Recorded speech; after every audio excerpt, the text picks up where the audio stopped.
Bueno, pues gracias Juan, gracias a todos por la asistencia. Antes vi una lista de los que se estaban incorporando, vi que después se incorporaban muchos más y creo que esta es una iniciativa estupenda. Le voy a hablar brevemente de cómo es la dinámica del contagio en Galicia de este COVID-19 y como estamos viendo en una epidemia, pues hay muchísimos aspectos de todo tipo, médicos, epidemiológicos, inmunológicos, estadísticos, genéticos, biotecnológicos, de inteligencia artificial y, por supuesto, pues también de tipo social y económico, y más en una pandemia como la que estamos viviendo.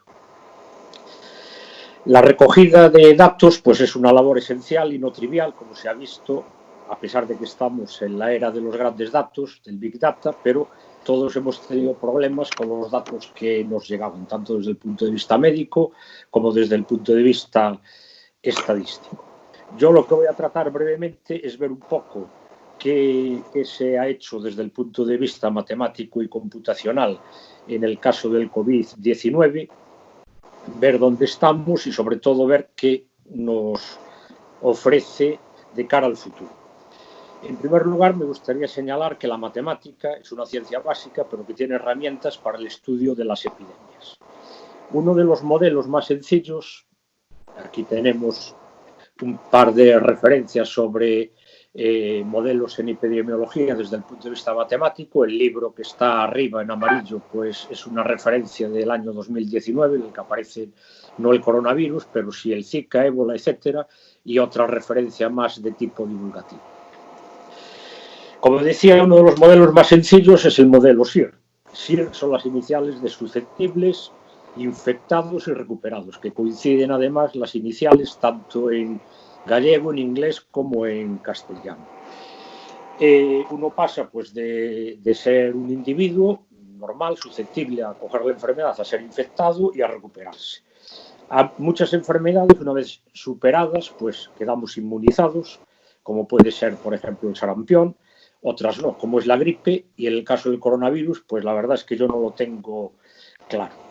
Hay muchísimos modelos que modifican pero se dividen en cualquier caso la población total en varias subpoblaciones de distintos tipos y todas estas subpoblaciones pues interactúan y van variando, ¿no? Ahí tenemos una gráfica de cómo va variando las poblaciones de susceptibles, infectados y recuperados. Por supuesto, también puede haber otras categorías, como puede ser la de expuestos, cuando hay un periodo de incubación de la enfermedad, pero en otras enfermedades y dependiendo de cómo se propagan, el periodo, como decía, de incubación es muy importante, si se transmite de madre a hijo en el embarazo, etcétera. Entonces tenemos que considerar otras subpoblaciones. En el caso del coronavirus, que estamos ahora dedicando nuestra atención, pues hay otro tipo de poblaciones, como son los asintomáticos, que ya ha mencionado el profesor Gestal y otros intervinientes, los superpropagadores, que aquí aparecen con una P,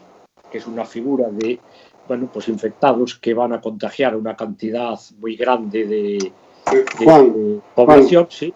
En este modelo continúo, además de estas categorías, en los asintomáticos es muy importante, pues también incluimos los infectados, pero hay infectados de distinta categoría. Los hospitalizados es una categoría muy importante que hemos incluido en nuestro modelo, y de los hospitalizados, pues algunos de ellos que ya están bastante más graves, pues los que ingresan en UCI, que es un dato muy importante, porque como sabemos, pues en caso de que se colapsara las UCIs, pues pudo haber sido un problema muy grave.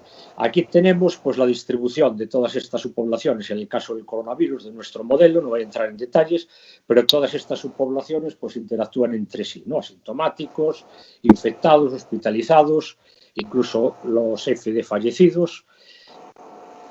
Aquí tenemos el modelo, que es un sistema de ecuaciones diferenciales en el que no voy a entrar, con una serie de parámetros que se determinaron en primer lugar a partir, esto ya en febrero, cuando empezó la crisis del coronavirus en China, y después, bueno, pues fuimos utilizando datos tanto de China como de Italia, de España, ¿no? El 4 de marzo que fue un día muy relevante para Galicia, porque fue el primer caso de coronavirus en Coruña y además, pues, nuestro presidente recordará muy bien y nuestros académicos que fue el último acto público que tuvo la academia, precisamente ese 4 de marzo, y precisamente ese día, el 4 de marzo, nuestro modelo, con los parámetros de China, pues predecía que el famoso pico de la epidemia iba a ser en España pues sobre la primera semana de abril, como así fue, ¿no?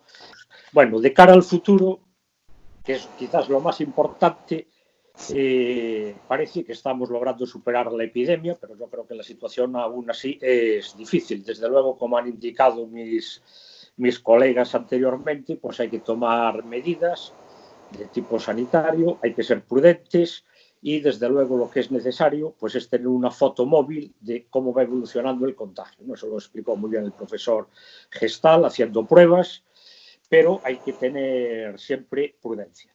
¿Cuál será mi predicción que decía Juan de cara al futuro? Pues yo la verdad es que siento decepcionarles, pero solo me atrevería a asegurar que no sabemos qué es lo que va a suceder. Hay muchos interrogantes, eso también lo decían algunos de los que me han precedido el uso de la palabra. La Organización Mundial de la Salud anunció que el virus no va a desaparecer, y en todos los ámbitos, pues desde el científico, médico, político, sanidad, economía, ciencia, pues van a surgir, yo creo que nuevos escenarios y, por tanto, nuevas oportunidades, como sucede en cualquier crisis. Como decía, pues hay aspectos que no conocemos. ¿Por qué afecta menos a los niños, aparentemente? ¿O por qué se inmuniza una persona después de superar la infección y en qué grado? Pues esos son interrogantes que tenemos que estudiar. El virus es peligroso, pero nosotros, pues las personas, a veces lo somos mucho más, ¿no? Porque el miedo se propaga como un virus, eso también se puede modelizar matemáticamente, y de hecho lo estamos haciendo, y siempre pues hay que tener prudencia en el tipo de medidas y reacciones que se van adoptando. Desde luego, no solamente tenemos que estar preparados para esta epidemia, sino para otras que puedan surgir, porque desde luego esta nos ha atacado pues de una forma extrema, pero quizás esto nos sirva para aprender qué podemos hacer pues en otros casos. Los modelos matemáticos contribuyen, y seguro que contribuirán, a conocer cuál es la dinámica de una epidemia y, muchas veces, eso ya ha sucedido históricamente, pues a revelar factores desconocidos de la misma. Yo siempre recuerdo el caso de Sir Ronald Ross, premio Nobel de Medicina y médico, que descubrió que la malaria se contagiaba a través del vector de los mosquitos. Quizás pues todos tengamos que innovar en nuestras investigaciones y en nuestra vida diaria, y esta tiene que ser la investigación para lograr ganar al coronavirus, pues tiene que ser una investigación integradora y mundial. Como bien decía un científico, en un planeta cada vez más poblado y con una red de relaciones intensificada, como pasó antes de esta crisis, por la globalización, el estudio y comprensión de las epidemias supone uno de los grandes retos de la ciencia, con el fin de atenuar sus efectos y controlar sus consecuencias. Pues yo creo que, por mi parte, gracias, quedo a su disposición para cualquier pregunta. Bueno, muchísimas gracias, Juan José. Non sei se alguén ten algunha pregunta que lle facer inmediatamente. Se non, eu teño algunhas dúbidas, pero mentras tanto vou preguntando. Mira, a capacidade predictiva do modelo está basada efectivamente en ecuacións, etc., pero hai unha cousa que son as condicións de contorno. Me refiro, como ten o modelo en conta que cambian as condicións de contorno? Por exemplo, se hai unha restricción de movimentos ou non. Isto, de aquí a 10 días, non se pode saber. É dicir, isto hai algún xeito de incorporar ao modelo condicións de contorno diferenciadas? Claro, es que eso, el modelo, nosotros partimos de un modelo con unas condiciones iniciales que eran las que había en China, con unos parámetros, un R0 que va variando.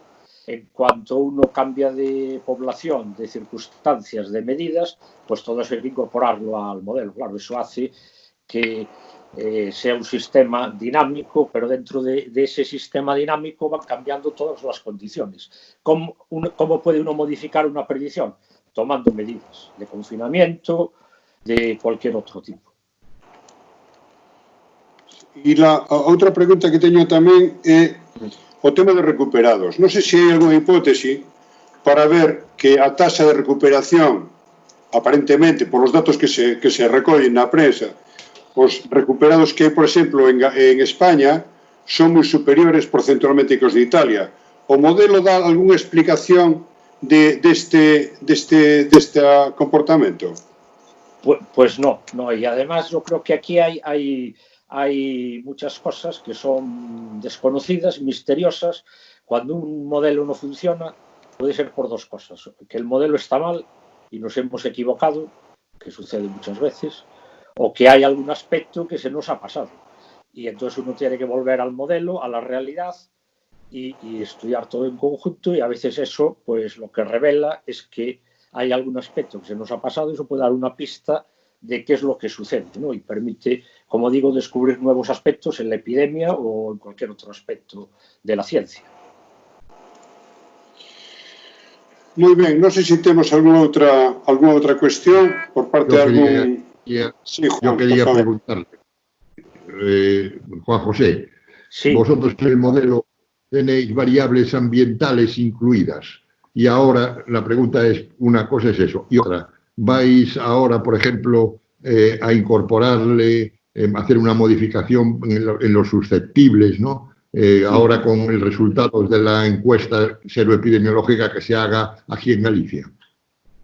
Hombre, las condiciones ambientales no están incorporadas, pero eso sería un aspecto muy interesante, igual que también no solamente la variable temporal, ver cómo evoluciona en el tiempo, sino también en el espacio, o sea, incorporar un mapa geográfico, y entonces ahí tendríamos otra variable. ¿Qué sucede? Cuanto más detallado es el modelo, más complejo es de estudiar desde el punto de vista teórico y computacional. Entonces, a veces un modelo sencillo es mucho más manejable y permite hacer no cálculos, unas predicciones exactas, pero sí cualitativas muy, muy interesantes. Y, por supuesto, pues una vez que tengamos datos más fiables, pues todo eso se irán incorporando a los modelos. Eso servirá para redefinir las condiciones iniciales y, sobre todo, pues los parámetros. Gracias. No sé si hay alguna otra cuestión. Muy bien, pues muy... cuestiones, Juan, perdón, hay muchas y dudas. Perfecto. Bueno, pues muchísimas gracias, Juan José, por la presentación.